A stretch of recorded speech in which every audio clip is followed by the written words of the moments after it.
Oke, nah sekarang lanjut lagi. Menurut Ko Felix, gimana perdagangan luar negeri dalam Islam seharusnya dijalankan? Apakah boleh semasif sekarang? Maksudnya import kayaknya ya perdagangan luar negeri ya. Atau justru perlu dikontrol ketat demi jaga kemandirian ekonomi umat? Ya, ini menarik Mas. Ada satu hal ketika aku ngelihat ada satu menteri yang terus bilang bahwasanya kita itu bangga banget dia bisa impor gitu kan ya dari luar. Dan ketika perang dagangnya Amerika, Indonesia tuh negosiasi tapi nambah persentasenya gitu kan ya. Tarifnya malah nambah dan seolah-olah bangga banget. Dan sampai ada perkataan gini, jangan-jangan Amerika tuh bantu kita.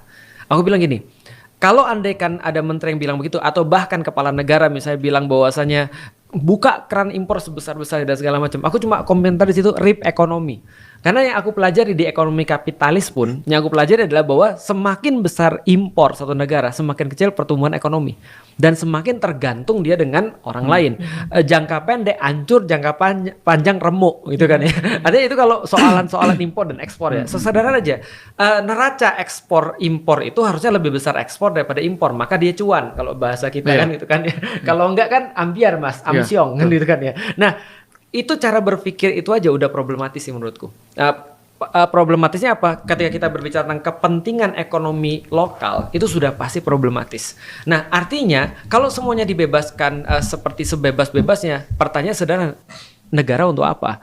Kan gitu kan ya. Jadi nggak usah ada negara pun itu udah terjadi sih sebenarnya gitu maksudnya. Nah, artinya menurutku sih yang harus dipikirin kalau sebagai kepala negara adalah dia harus mikirin UMKM, memikirin pelaku-pelaku usaha. Nah, jadi sebenarnya di dalam Islam pandangannya sederhana sih.